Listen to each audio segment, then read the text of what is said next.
I was halfway through my second cup of cheap hotel coffee, staring at the neon lights of Las Vegas bleeding through the dusty window, when my phone slipped out of my hand and clattered onto the nightstand.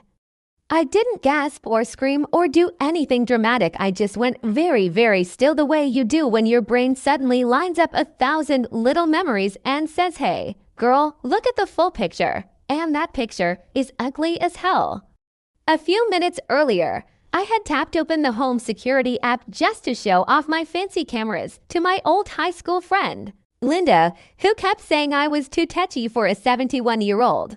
And the first thing I saw on the screen wasn't my quiet little two-story house back in Portland sitting peacefully in the rain.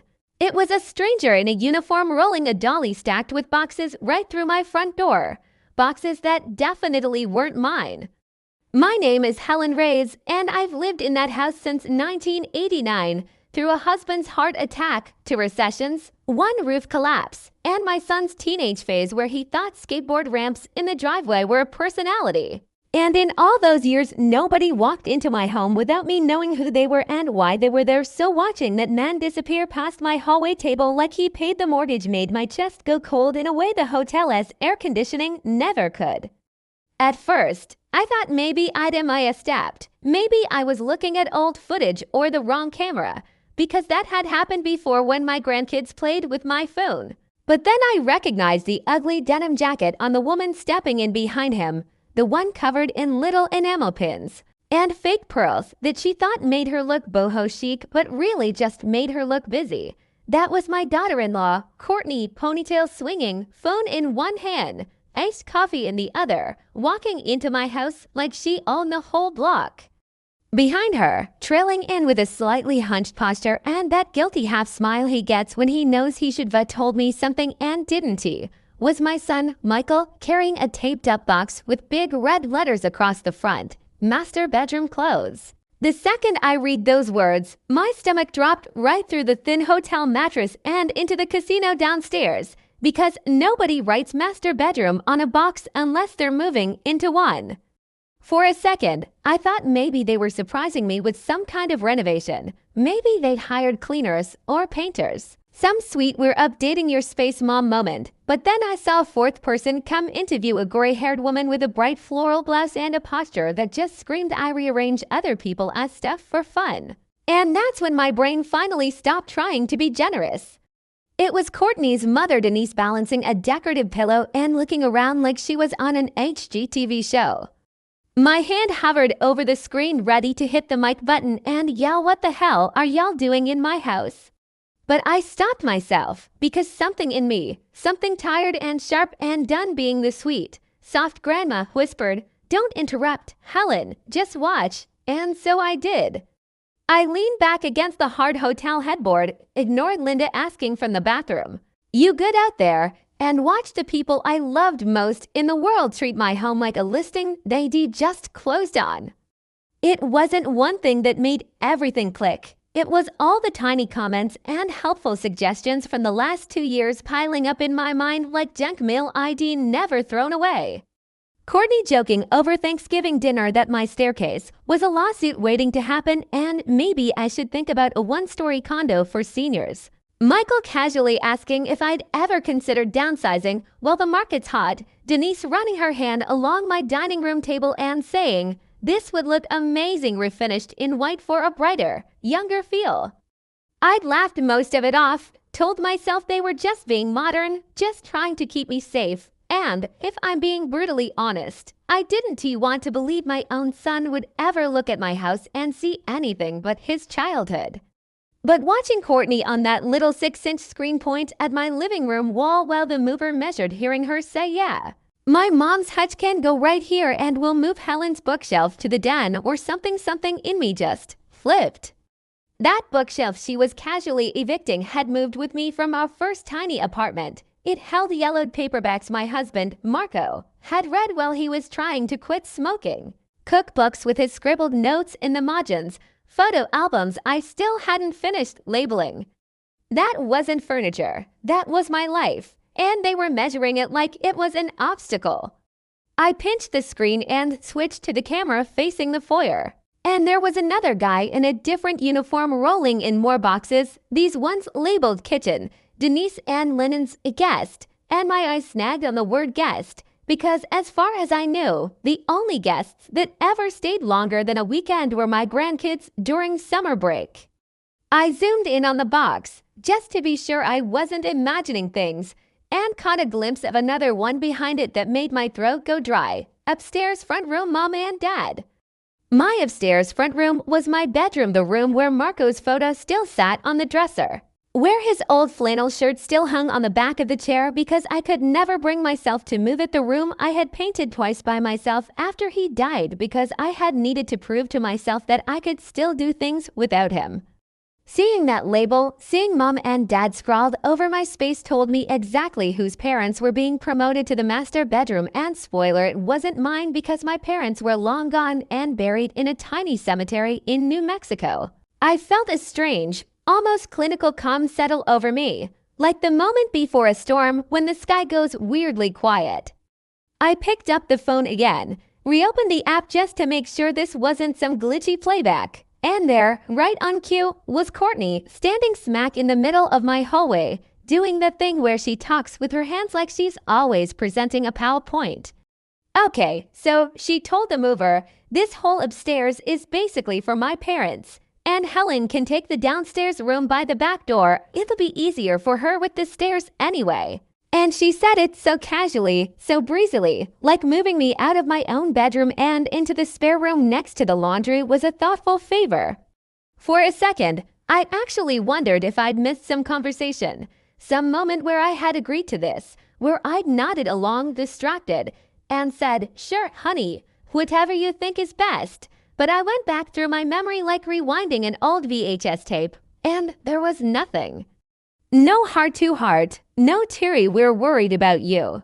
No would you be okay if, just months of small nudges, the pamphlet about independent living communities that magically appeared on my counter. The way Michael kept offering to handle the bills so I didn't have to think about paperwork. Courtney's lazy. You know we'd totally move in and help if it ever got too much for you. I had always smiled, changed the subject, told them I was fine, that walking up and down the stairs was my exercise, that paying my own bills kept my brain sharp. And they always backed off with an okay, just saying, but apparently those just sayings were not just sayings. Apparently they were drafts of a plan they decided to run without my input. The thing that hurt the most wasn't even the moving truck, or the boxes, or Courtney's little Helen can take the downstairs room. It was the simple fact that they picked this weekend on purpose. This trip to Vegas, this silly little girl's escape with Linda and our other friend Tracy, had been on my calendar for months. Courtney had helped me pack. For crying out loud, double-checking my meds and telling me, you go have fun, okay? Don't worry about the house, we got you. I replayed her voice in my head, that easy laugh, the way she hugged me at the airport and said, send pics if you win big, and I wanted to bite through my own tongue. They hadn't just decided to move some boxes. They decided to move into my life while I was out of state, while I was distracted by casino lights and cheap buffet meals, trusting them with my keys like a fool. Linda came out of the bathroom in her pajama pants and a big UNLV t-shirt she'd bought just to feel like a college kid again, drying her hair with a hotel towel and humming some old R&B song. You ready to go downstairs, Hel? She asked, tossing the towel onto the bed. I heard they got free margaritas at the slots if you look friendly enough. Then she caught sight of my face and stopped mid-step. Hey, you okay? She asked, her voice softening. You look like you just saw a ghost, and not the fun kind. I swallowed, locked my phone, unlocked it again like that would change what I'd seen, and turned the screen toward her. They're moving into my house, I said, my voice sounding to calm in my own ears. Look. Linda squinted, leaned closer, and her mouth dropped open. Is that a U-Haul? She asked, and is that Courtney's little high-waisted mom jeans? What the hell? I watched her scan the frame, watched her recognize my hallway rug, my mirror, the framed picture of Marco, and me at the coast, slightly crooked on the wall. Girl, what are they doing? She asked. Did y'all talk about this? I shook my head once. Nope, I said, never. She frowned, the way only a friend who has known you since you had braces and bad bangs can frown. You sure you didn't forget a convo? She pressed gently. You've got a lot on your plate lately with your arthritis and all those doctor appointments. Maybe I'd remember someone scheduling my eviction. I snapped without meaning to, then winced. Sorry, I didn't mean to bite your head off. No, you're good, she said quickly, sitting on the edge of the bed. Damn, Helen. We watched in silence for a minute as Courtney asked Mom opened my kitchen cabinets and pulled down my blue ceramic mixing bowl, the one my grandmother had passed down to me, and set it on the counter next to a brand new stainless steel set she brought in herself. Oh, hell no, Linda muttered. She'd better not be touching those bowls. Those things are older than me.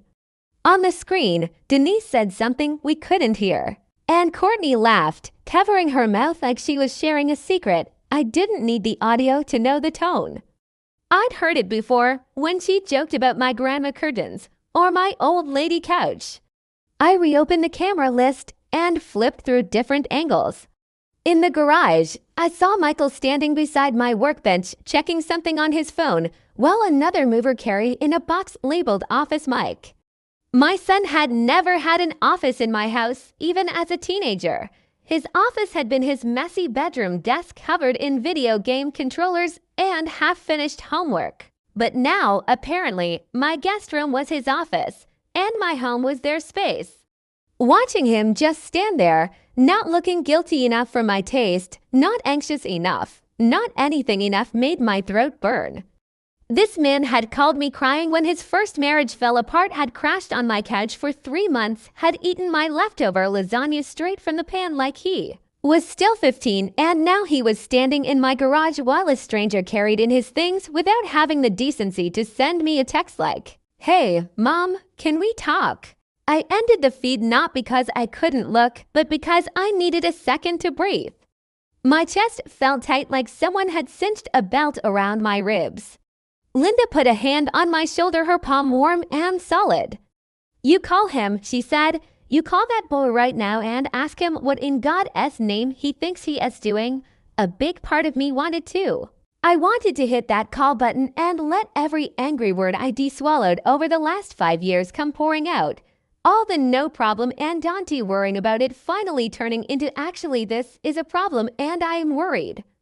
But another part of me, the part that had watched them carry in box after box without any sign of hesitation or shame, knew that catching them mid-move would give them an out. They'd spin a story, shuffle things around, say it was temporary, that they were just storing stuff, that they planned to chat with me when I got back. I didn't want a half-truth and a rushed apology. I wanted to see the whole thing, exactly how far they were willing to go when they thought I was 1,000 miles away losing quarters in a slot machine. "I'm not calling yet," I said.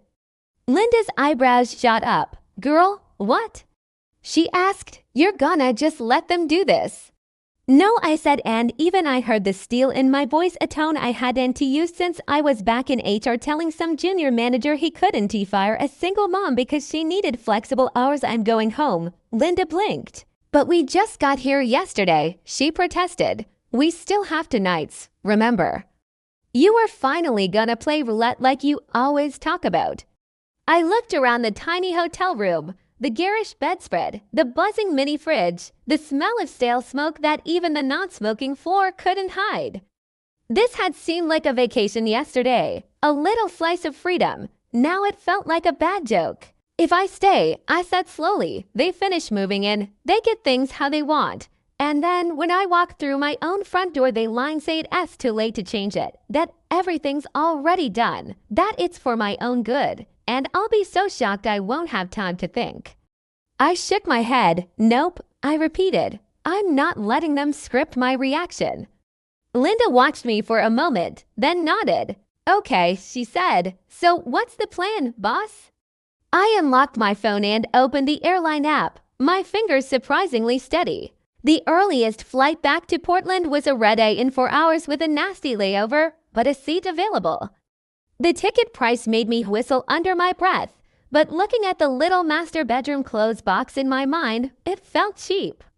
I booked it without hesitating, then pulled up my notes app and started typing. Bank transfers, rent loans. That time I paid off their credit card just this once. The daycare fees I'd covered for months until Courtney's hours picked up. The $1,000 emergency car repair that had mysteriously coincided with their vacation to Disney. I didn't have exact numbers yet, but I had years of sure sweetheart I've got you stacked up like those boxes I was watching roll through my front door. Somewhere along the way, helping my kid had stopped being occasional support and become a monthly subscription. You're making a list? Linda asked, craning her neck. Receipts, I said, real ones and the emotional kind. She let out a low whistle. Damn, hell, she said, you're really about to go full grandma gone wild on them, huh? I laughed once, a short, humorless sound. They think I'm too old to make a scene, I said. They're about to find out I am old enough not to care who sees it. I reopened the security app one more time before we left the room, not because I wanted to hurt myself with more images, but because I needed to know exactly what I was walking back into. On the living room camera, I saw Courtney standing in the center of the room pointing at my framed family photos. We'll move these to the hallway, she told the mover. My mom's gallery wall is going here, trust me. It'll look so much more put together. On the upstairs feed, Denise was sitting on my bed, flipping through one of my photo albums like it was a magazine in a waiting room.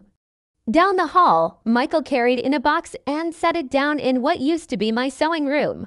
He glanced at the camera for half a second, then looked away, like he couldn't stand to meet my digital eyes. None of them looked worried. None of them looked like they thought they were doing anything wrong.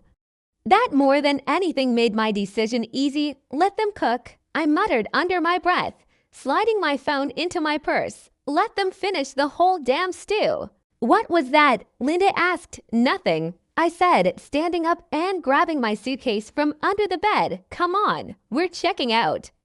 You're not going alone, she said immediately, already stuffing her things into her own suitcase with quick, angry movements. Lynn, you don't have to. Shut up, she cut in. You think I'm gonna miss the live version of this drama? Baby, no way. Besides, somebody has got to be there to drag you out if you decide to commit a felony. I snorted despite everything. Relax, I said. I'm not going to jail for them. Good, she replied, zipping up her bag, 'cause orange is not your color, babe. By the time we were in the cab to the airport, the shock had settled into something harder and quieter. I wasn't trembling. I wasn't crying. I wasn't even cussing as much as Linda probably expected. I was thinking, lining up years of small slights and quiet disappointments. The time they bailed on helping me move a couch because the game is on. The way Courtney always forgot to send the kids over when she didn't need a babysitter.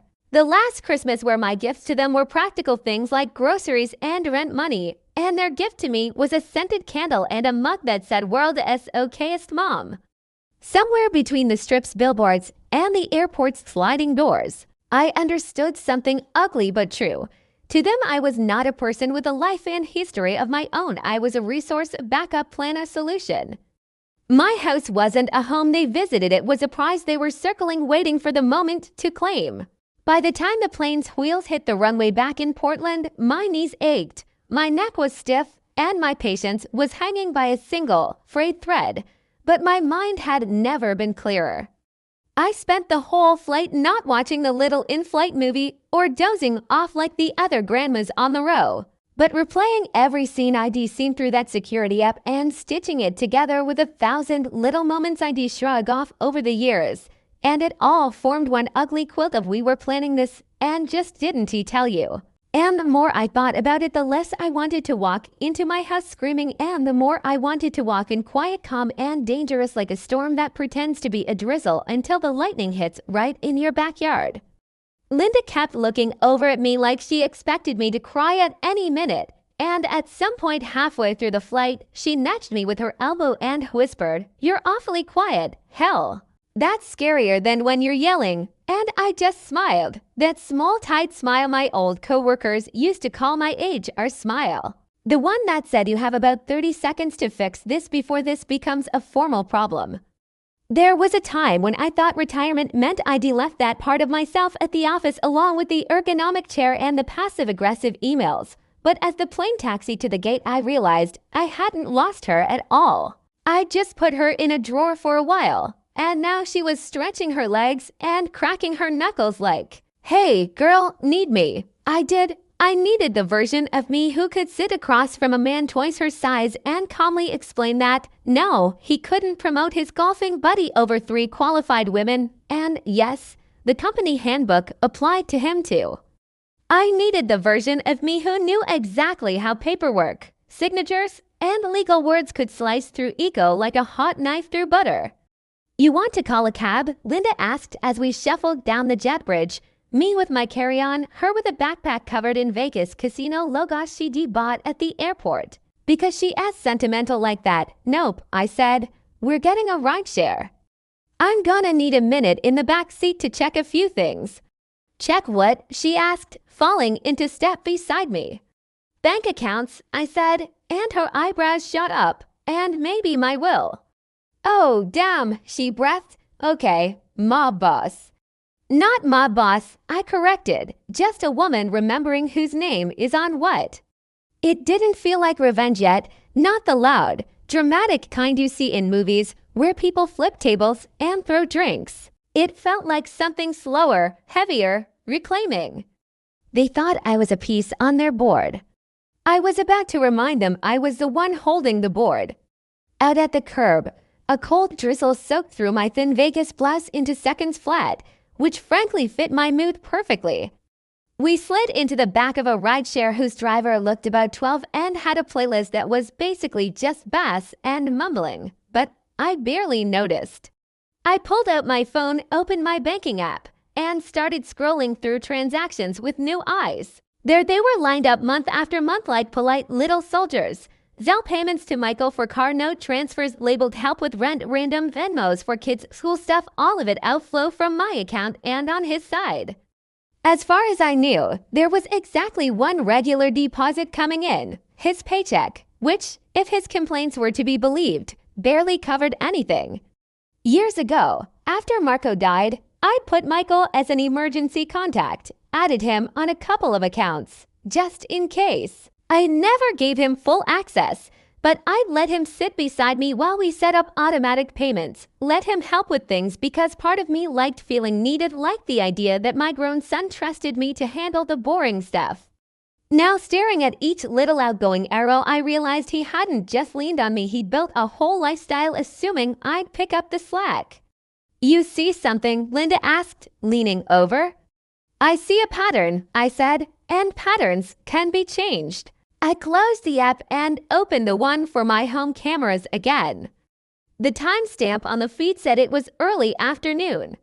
In my living room, there were more boxes, some now open, packing paper scattered like confetti. My coffee table had been moved to the side, and in its place was a low, glossy white thing I didn't recognize, probably something from one of those minimalist stores where everything looks like it's afraid of fingerprints. My curtains, my nice thick blue ones that kept the draft out, were half open like someone had been fiddling with them and decided they weren't light enough. Courtney was sitting on my couch with her feet up, scrolling her phone like a queen surveying her kingdom, while one of the kids bounced on the other cushion, a juice pouch dangerously close to spilling on the upholstery. My grandson, Max, noticed the camera light blink and waved, his little hand smacking the air, his innocent face lighting up. "Hi, Nana," he shouted, the audio crackling through my phone speaker. And for half a second, my anger softened. None of this was his fault. He was just a kid who wanted his grandmother to see him. "Hey, baby," I whispered, almost answering before I remembered I wasn't ready to give away that I was watching. Courtney glanced up, followed his gaze toward the camera, and for a heartbeat, I thought she might narrow her eyes, sense something off, but instead she just huffed a laugh. "Nana's in Vegas, bud," she said, tucking her legs under her. "She's probably at the slot machines living her best life." The way she said it like I was some silly old lady whose best life was losing money to a machine designed to trick me rubbed me raw. "You have no idea what my best life looks like," I muttered at the screen. In the kitchen, Denise was unpacking her own dishes, lining them up on the counter next to mine like they were auditioning for a spot. She picked up one of my chipped plates, the one with a tiny sunflower painted in the middle, turned it over, made a face, and set it aside in a neat pile. I felt heat flare in my chest. I bought those plates with Marco at a flea market on our 25th anniversary trip. They were goofy and a little ugly, but they were ours. Watching her dismiss them like cheap hotel china flipped a switch in my brain from hurt to "You must have lost your damn mind, okay," Linda said, watching my face, scale of 1 to flipping the table. "Where you at right now?" I took a breath, tried to measure it. The wild, impulsive part of me wanted to have the driver turn around, stop at a hardware store, buy a crowbar just for dramatic effect, and show up at the front door swinging. But the older, smarter part of me, the one that had survived raising a teenage boy and a marriage with more financial ups and downs than a soap opera, knew that was exactly what they expected. The emotional old lady, yelling and crying, easy to dismiss as overreacting. "I'm at spreadsheet," I said finally. "Spreadsheet," she repeated, like she wasn't sure if I was joking. "Yeah," I said with a short nod. "The most terrifying thing in the world isn't a mad grandma. It's a grandma with documentation." She barked out a laugh. "You're so petty." "I love it," she said. "Okay, Miss PowerPoint, what's step 1? I thought about it. Step 1 wasn't screaming. It wasn't even kicking them out. Step 1 was making sure every bit of power they thought they had was actually still mine. "First thing," I said, "I gotta make sure no paperwork has been touched, deed, will, any forms at the bank." "You think they messed with that already?" she asked, frowning. "I don't think they were smart enough to pull off fraud without messing it up," I said, "but I also didn't think they were bold enough to move into my house while I was in Nevada, so my they wouldn't meter is broken right now." We rode the rest of the way in a silence that wasn't really silence, because the driver's music thumped in the background and my thoughts yelled in my head, but nobody said anything out loud. As we turned onto my street, I watched the familiar houses slide by, the white bungalow where Mrs. Garcia always grew tomatoes, the sagging porch where teenagers smoked behind their parents' backs, the maple tree I'd cursed every autumn for dumping leaves onto my driveway. When my own house came into view, my breath hitched. There was the moving truck still parked at the curb like some big smug exclamation point. My front door was open just a crack, a strip of my hallway visible from the street. My flower pots had been moved slightly to the side, probably to make room for the dolly. Such a small detail, a couple of inches, but it made the whole front porch look off, like someone had reached into a painting and nudged everything just enough to make your eye twitch. "You good?" Linda asked quietly as the car slowed to a stop. "Yeah," I lied and reached for my wallet. She smacked my hand away. "Girl, please," she said. "I got this ride. You got bigger bills to handle." I didn't argue. I climbed out, feeling the damp Oregon chill wrap itself around my ankles like a cat. I'd always thought coming home after a trip was one of the best feelings in the world. The first smell of your own place, the familiar creak of the floorboard by the entryway. Now, standing on the sidewalk, my own house in front of me and strangers' boxes stacked up inside, I felt like I was about to break into a place I didn't recognize. We dragged our suitcases toward the driveway, wheels bumping over cracks. My heart hammered, but my hands were steady. I could hear voices inside, muffled and overlapping, and somewhere a kid laughing. I stopped just short of the front step and turned to Linda. "Okay," I said, "last chance to go home and pretend you don't know me," she snorted. "Not a chance, psycho," she said, slipping her purse strap tighter on her shoulder. "I'm ride or die at this point." "Let's keep the die part hypothetical," I muttered, then took a breath and walked up to my own door. I didn't knock. You don't knock on your own house. I pushed the door open and stepped inside like I always did, but this time, instead of the quiet of my hallway and the faint lemony smell of the cleaner I liked, I walked into chaos. Boxes stacked along the wall, packing paper everywhere, a throw blanket I didn't own tossed over the back of my armchair. I heard a gasp from the living room. Mom! Michael's voice called, and a second later he appeared in the hallway, hair mussed, wearing an old college t-shirt. For a beat, his face was pure shock, his jaw literally dropping in a way that would have been funny under different circumstances. Then, like someone flipped a switch, he tried to smooth his expression into something casual. Hey, you're back early, he said, as if I'd come home from the grocery store instead of flying halfway across the country. How was Vegas? I just stared at him, up close. He looked tired, little lines around his eyes that hadn't been there 10 years ago, but that didn't soften anything. You want to try that again? I said, my voice calm in a way that made his eyes flicker. He tried to chuckle. I mean, your flight wasn't supposed to be until tomorrow, he said, shoving his hands into his pockets. A boyish tell he'd never grown out of. We thought we'd have more time to, organize stuff for you before you got stuff for me. I echoed. Is that what we were calling moving a whole new family into my house while I am gone? His cheeks flushed.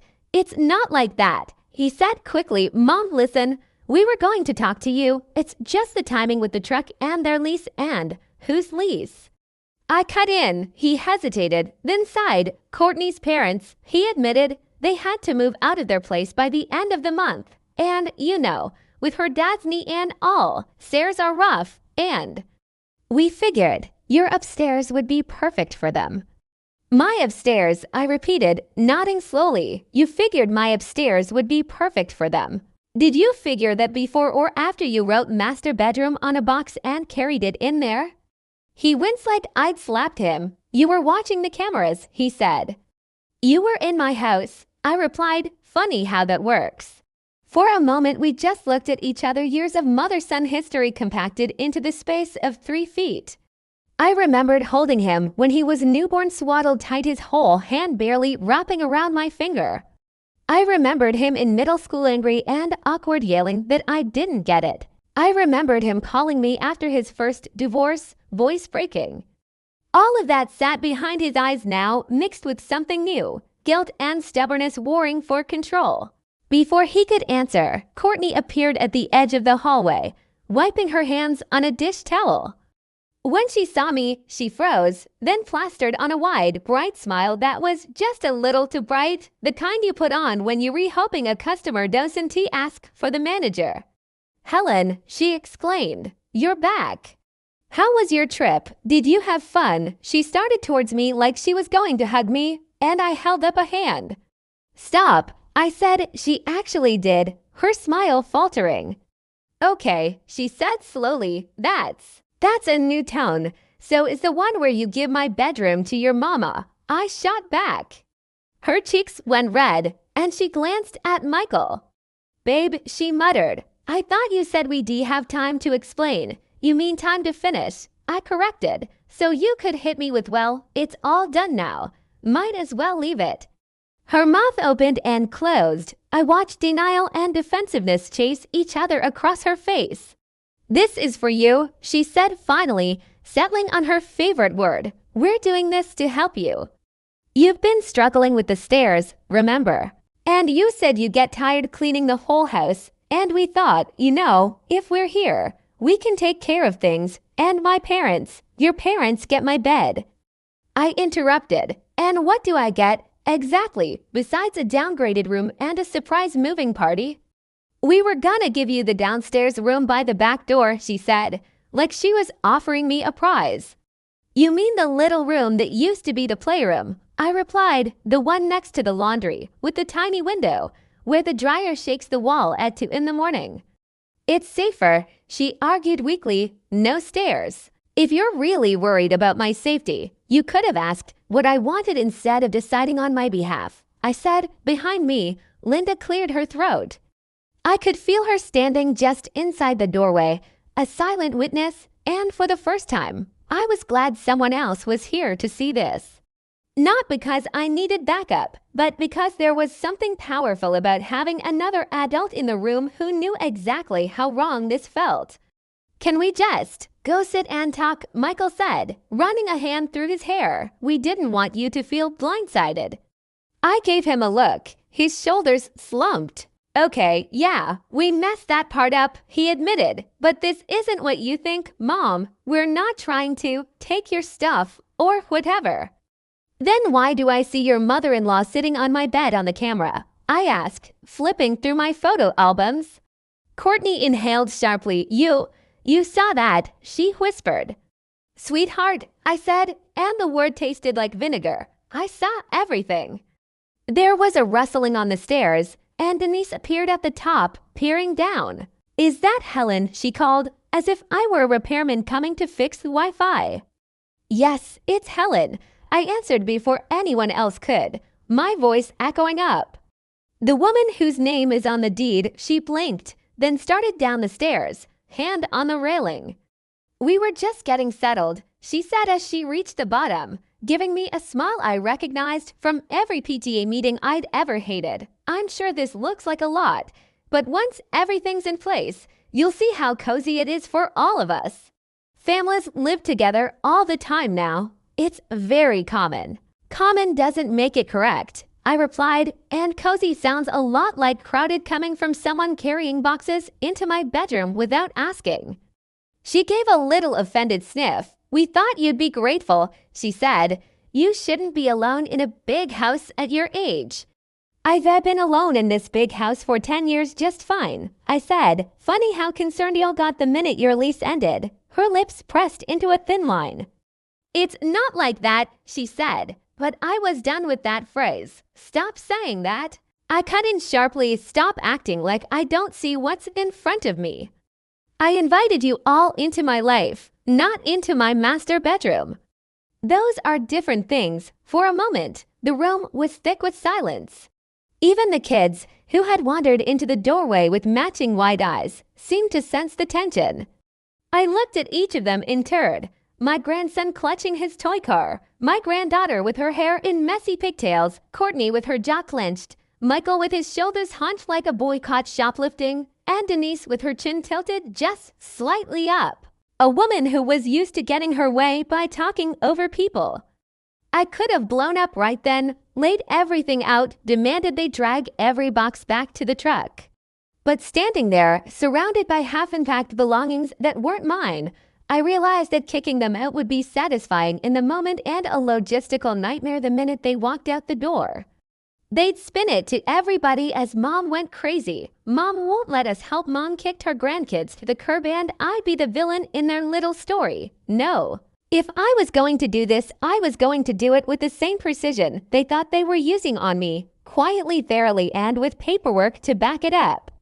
Here's what's gonna happen, I said, and all their heads snapped toward me, because that tone meant business. Right now, nobody moves another box, nobody hangs another picture, nobody touches another drawer unless I say so. This situation is frozen until I decide what I want. You can't just, Denise started, and I held up a hand. I absolutely can, I said. This is my home. You've made decisions about it without me. That stops now. I turned to Michael. You and I are going to the bank tomorrow, I continued. We're going to sit down with an actual human being and review every account and document that has my name on it, and we are going to make sure everything is exactly how I want it. Not how you think it should be, not what's convenient for anybody else. He swallowed. Mom, that's a lot, he said weakly. So is walking into your own house and finding strangers' towels in your bathroom. I shot back. You live. I looked at Courtney. And you, I said, until further notice, you are not rearranging a single piece of my furniture or packing away anything that belongs to me. If I come home and find my things shoved into the garage or the attic, I will assume that means you've decided you don't need to live here at all. Am I clear? She opened her mouth, then shut it, then nodded. Yeah, she muttered. Clear. Good, I said. I turned to the kids and softened my expression. You two are fine. I added, crouching down a little, my knees protesting. None of this is your fault. You're allowed to be wherever you want in Nana's house, okay? My granddaughter nodded solemnly. Did you win money in Las Vegas? She asked in a tiny voice. I felt something in my chest unclench for half a second. Not the kind you're thinking, I said, managing a small smile. I straightened up, bones popping, and glanced over my shoulder at Linda.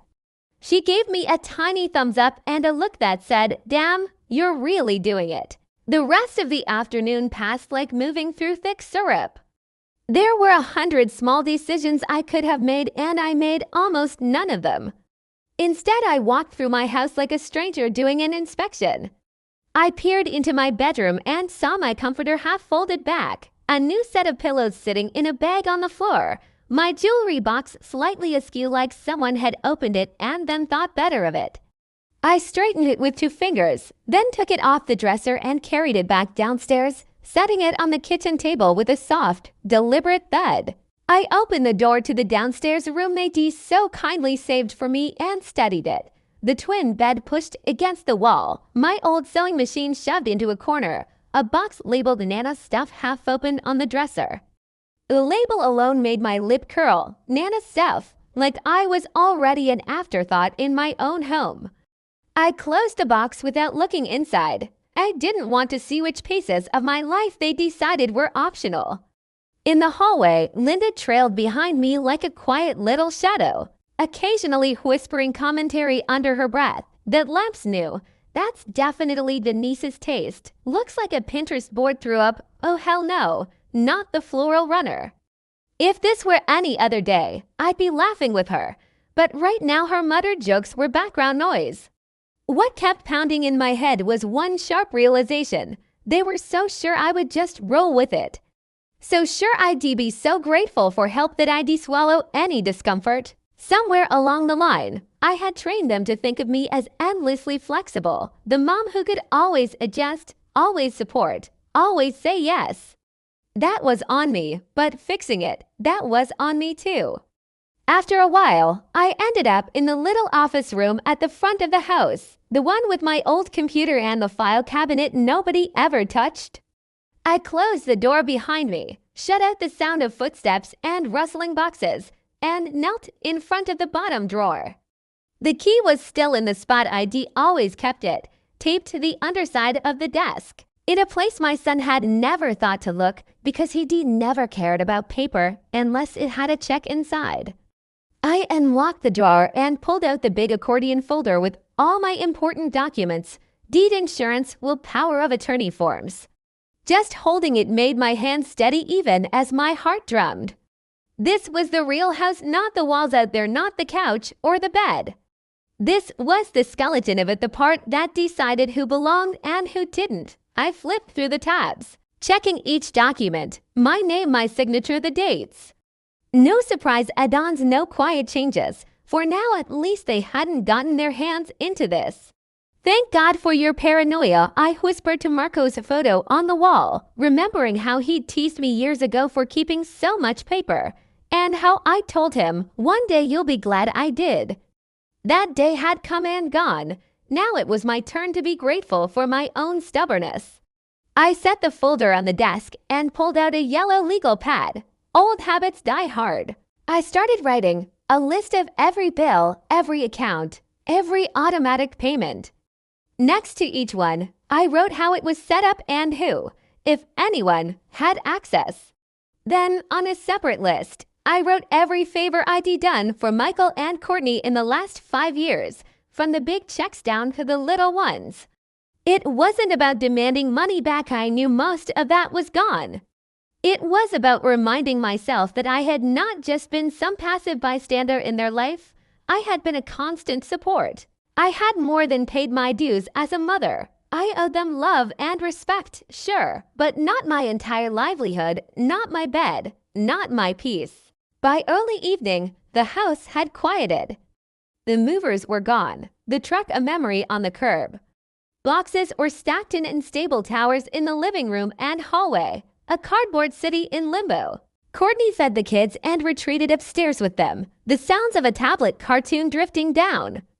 Denise closed herself in the guest bathroom, the faint scent of some flowery perfume seeping under the door. Michael, to his credit, hovered awkwardly in the kitchen doorway like a teenager about to ask for the car keys. "You hungry, Mom?" he asked finally, as if we were just having a normal day. I was gonna order pizza. "No," I said, not looking up from my list. "I'm fine." He shifted his weight, then pulled out a chair across from me at the table. "Look," he started, and I put my pen down and met his eyes. "You wanna explain yourself?" I asked. "Now's your window." He sighed, shoulders slumping. "It wasn't supposed to go like this," he said. "We weren't trying to hurt you, Mom, honestly. I've been worried about you for a while. The stairs, you being here alone, all the bills. You act like everything's fine, but I see the way you rub your knees when you stand up, and you forget stuff sometimes. I thought it would be easier if we were all under one roof." "Easier for who?" I asked quietly. He hesitated. "For everyone," he said. "For everyone," I repeated, "except the person whose house this is. Who found out about this everyone planned from a security camera in a hotel while she was supposed to be having fun with her friends." He flushed again. "I told Courtney we should call you before the movers came," he muttered. "She thought it would stress you out and you'd say no and then it'd be a whole fight and they had to be out of their place by this weekend and so you decided to avoid a fight by causing a bigger one," I said. "Smart." He rubbed his face and for a second, he looked so much like his father that my chest hurt. "I screwed up," he admitted. "I know that. I'm tired, Mom. Work sucks. The kids need a bigger place. Courtney's parents are broke. We're all drowning. And you're over here paying off your house and living alone. And it seemed like the solution. You'd have company. We'd help with stuff. You wouldn't have to worry about anything. I thought you'd be relieved." There it was, the cracked logic at the heart of all of this. They'd taken my stability and turned it into their safety net, assuming I'd feel grateful instead of used. "Let me make something crystal clear," I said, leaning forward. "I love you. I love those kids. But my life is not a prize you all get to divide up because you're stressed. I am not an extra room on your budget spreadsheet. If I choose to help, that's my choice. It stops being help when you take it without asking." He looked down at his hands. "So what now?" he asked, voice small. "You gonna kick us out?" I looked past him at the stacks of boxes, heard the faint sound of my granddaughter's laugh float down the stairs. The easy answer was yes. The satisfying one was yes. But easy and satisfying aren't always right, and they certainly aren't always smart. "What happens now," I said slowly, "is that everything pauses. Nobody unpacking, nobody claiming rooms, nobody changing anything. Tomorrow, we go to the bank and get every single thing in my name nailed down in writing the way I want it. After that, I talk to a lawyer about making sure my will and power of attorney reflect what I actually want, not whatever story y'all have built in your heads. And after that, maybe, if I feel like it, we sit down like adults and discuss whether this house is big enough for more than me. But if, at any point in that process, I feel like you're pushing, hiding things, or trying to rush me, this whole experiment ends, and you can figure out another solution for your in-laws that doesn't include my address. And you are going to call them your in-laws, not Nana and Papa with the kids listening, like they're some sweet add-on to my life. I'm not the bonus level in your little game." His eyes met mine, wet at the edges. That's fair," he said hoarsely. "I'm sorry, Mom. I really am." I sat back, feeling the weight of the day settle in my bones. "We'll see," I said. Apologies were nice, but I'd spent years accepting sorry and watching nothing change. This time, change was coming, but it was going to start with me. The old version of me would have caved already, softened at the tears, said, "It's okay, we'll make it work." The woman sitting at that kitchen table with a folder of documents at her elbow and a friend in the next room who'd flown home early just to support her knew better. I wasn't the one who needed saving here. I was the one who'd been underwriting everybody else's safety. And starting now, the terms of that deal were getting rewritten line by line. The next morning, I woke up before the sun, joints aching from a night of half sleep and bad dreams, and for the first time in a long time, I didn't reach for my phone to scroll or check recipes. I reached for it like a weapon. "Morning, Mom," Michael mumbled when I shuffled into the kitchen, his hair sticking up, a mug halfway to his mouth. "Finish your coffee," I said, grabbing my purse from the hook. "You're riding with me to the bank." He blinked. "Right now, yep," I said, popping the pea. "Right now." "Put on real pants. We're done playing pretend in my house." 15 minutes later, we were in my old sedan, heater wheezing warm air onto the windshield. He kept glancing at me like he wanted to say something and then thought better of it. I didn't feel the silence. I was too busy going over my mental checklist like a pilot before takeoff. Accounts, deed, credit cards, automatic transfers, online banking access. At the bank, I walked in first.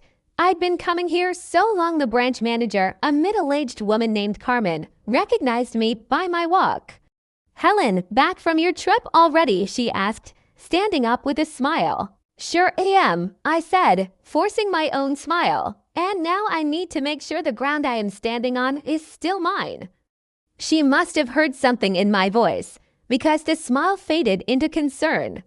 10 minutes later, we were in her glass office, door shut. "Okay," I said, laying my folder on her desk like a court exhibit. "I want to review every account that has my name on it. Who's listed, who can access what, and where anything is set to joint that I don't remember agreeing to." Michael shifted in his chair. "Mom, no," I cut in without looking at him. "You're here to listen, not to explain anything to me. I'm not confused." "I'm double-checking." Carmen cleared her throat gently. "We can definitely go through that, Ms. Reyes," she said, clicking her mouse. "Just so you know, nothing can be changed without your consent."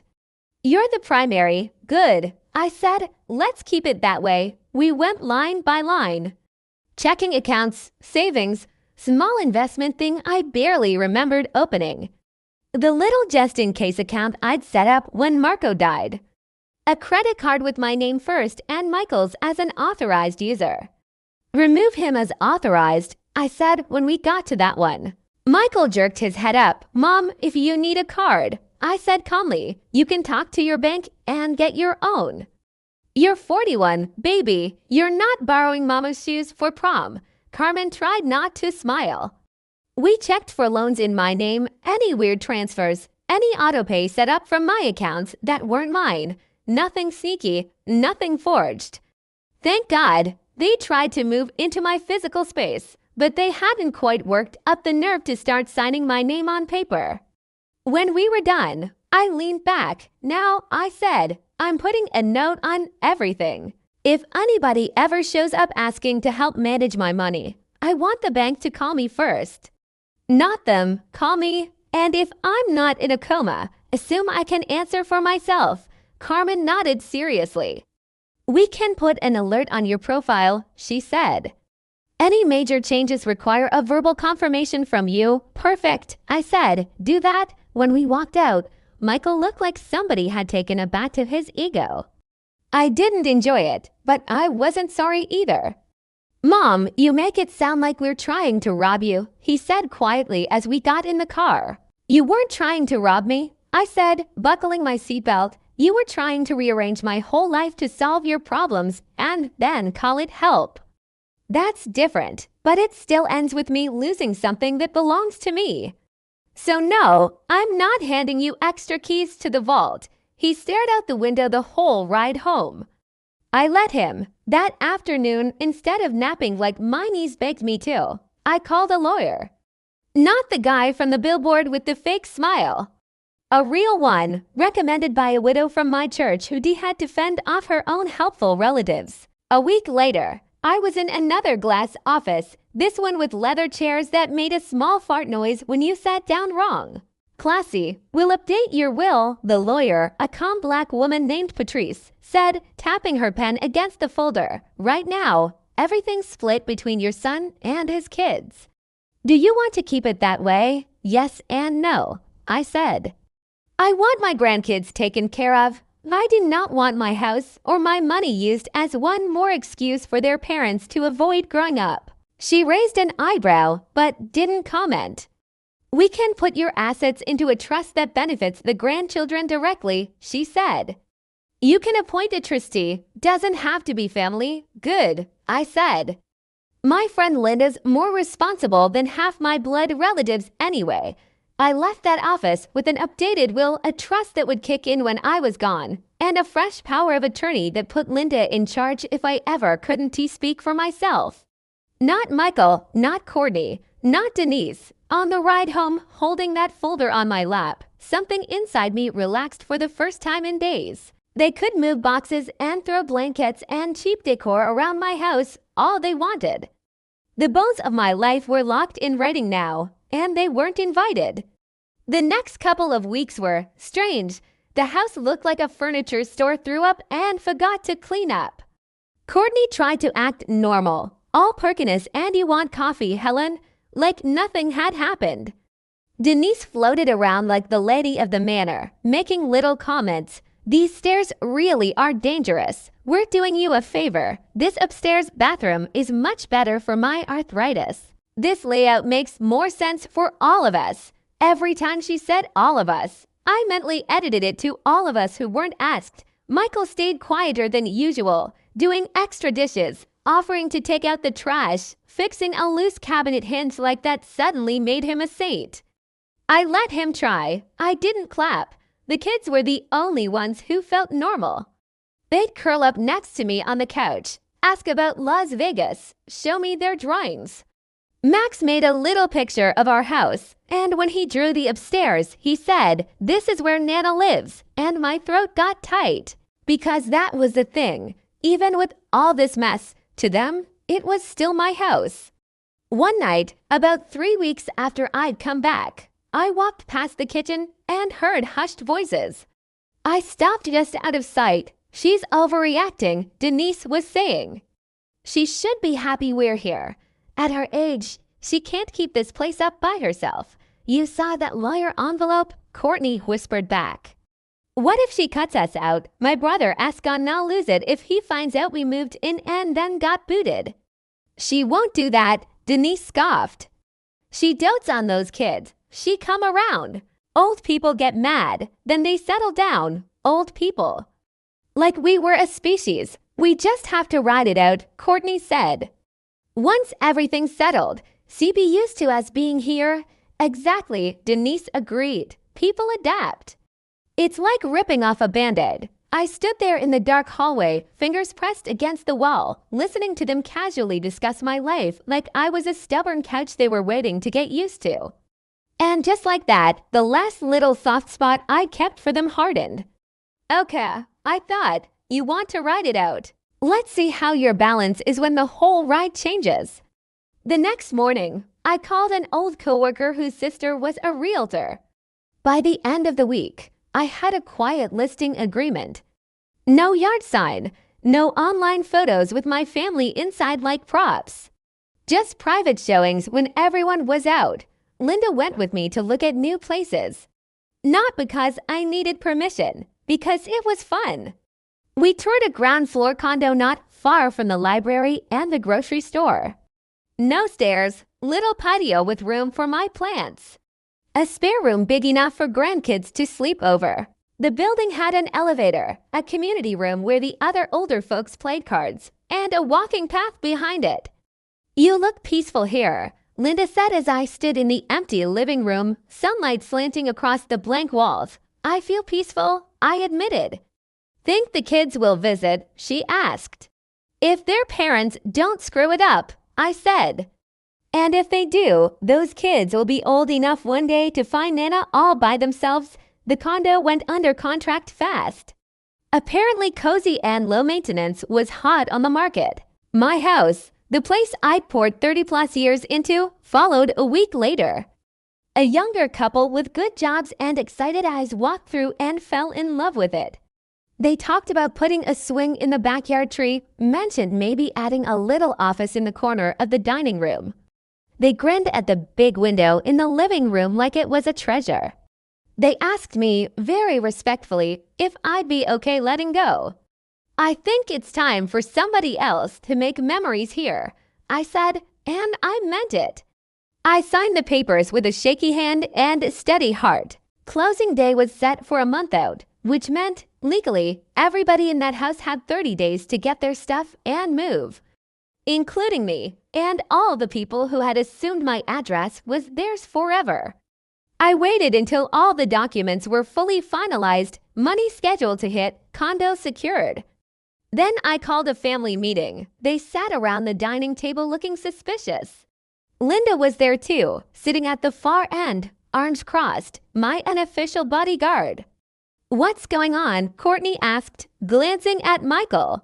"This should be an email," Denise muttered under her breath, like we were in some HOA committee. I slid a neat stack of printed papers into the middle of the table. Purchase and sale agreement, closing notice. My new address already highlighted. "What's this?" Michael asked, picking up the first page. "That," I said, "is notice. The house is sold. We close in 30 days. Silence. Courtney's eyes went wide. You sold the house." "Yes," I said, "I sold my house. The one you tried to redesign while I was gambling in Nevada. I paid for it. I'm allowed to sell it." "Where are we supposed to go?" Denise demanded, face flushing. "Wherever you were going before you decided I was your backup plan," I said dryly. "Apartments exist. Rentals exist. Motels exist. Y'all are very resourceful when it comes to spending my money. I'm sure you'll figure it out when it comes to spending your own." Michael's face was pale. "Mom, you really did this." "I really did," I said, softer but still firm. "I gave you a chance to be honest with me. To earn a place here, you chose sneaky and pushy instead. So I chose me. That's brutal," Courtney hissed, eyes shining. "What as brutal is waking up in a hotel and watching strangers walk through your front door?" I shot back. "What as brutal is listening to you strategize about how long it lines take me to get used to being shoved into the back room like extra storage? I'm not your storage. I'm not your solution.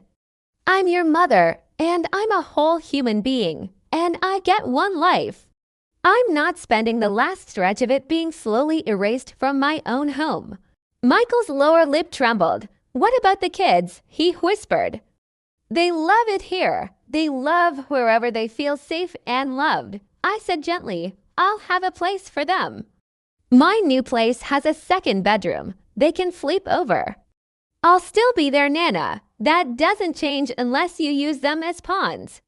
"Please, don't be that kind of parent." Courtney stood up so fast her chair scraped. "So that's just it. You're cutting us off.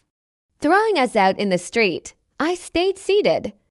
"Don't be dramatic," I said. "I'm not heartless. I'm giving you 30 days notice, which is more than you gave me. I'll help with first month's rent somewhere reasonable. Not a luxury condo, not a beach house. Something you can actually afford on your own, long term. I'm not funding your lifestyle anymore. I'm offering a hand, not a lifetime hammock." Denise looked like she wanted to spit nails. "After everything we've done for you, ma'am," I cut in, and my voice went cold even to my own ears. "You moved into my bed. That shut her up." Michael put his head in his hands. "You're really serious," he said. "Yes," I said simply. "I am. And before you even think it, you are still in my will. But most of my money bypasses you and goes straight to your children, in a trust. You don't control it. You don't touch it. You don't guilt them with it. If you're mad about that, you might want to ask yourself what that says about you." He didn't argue. He just sat there breathing like the room was shrinking. "I love you," I added quietly. "I always will. But love doesn't mean I let you eat me alive." Nobody spoke. There was no grand apology, no dramatic group hug. Just the soft sound of Denise's bracelet clinking as she clenched her hands and the overhead light buzzing. Eventually, I stood up, my chair making the tiniest creak. "I've got packing to do," I said. "I suggest you start doing the same." I walked out of the room with Linda at my heels and didn't look back. The next month was chaos. Boxes came in, boxes went out. Movers returned, this time for me. I packed my life deliberately. Things I truly loved went into labeled boxes. Books, keep, kitchen, essentials, photos, important. Other things went onto a donate pile or into trash bags. Every time I took something off a shelf, it became clearer. The house was just walls. My life wasn't nailed into the studs. It was coming with me. Michael and Courtney found a small rental across town. Not fancy, not awful. They complained a lot at first. Then they started talking about painting the kids' room, about finally being forced to budget. On the last night in the old house, as the new owner's move-in date loomed, I stood alone in the empty living room. The walls were bare. The floor had little ghost squares where furniture had sat for years. I ran my hand along the spot where Marco's recliner used to be and let myself cry for a good 5 minutes. Ugly, snotty crying for him, for the version of my son I thought I'd raised. For the years where I'd said yes when I should have said absolutely not. Then I wiped my face, took one last look, and locked the door behind me. I didn't look back when I drove away. My new place wasn't as big. It didn't have the same creaks and familiar smells. But it was mine. Every inch of it had been chosen by me. Linda helped me hang pictures. She insisted my wedding photo go right by the front door. So whoever walks in knows this woman has been through some things and came out swinging, she said, lips quirking up. We sat on my new couch that first night, take-out containers on the coffee table, and toasted with cheap wine. To new chapters, she said, to boundaries, I added. And to not letting anybody rearrange your life while you're playing slots in Vegas. We laughed until my stomach hurt. It wasn't all neat, of course. Real life never is. For a few weeks, Michael kept his distance, short texts, one-word replies. Courtney went quiet on social media about family time, which honestly was a relief. Then one Saturday, there was a knock at my door.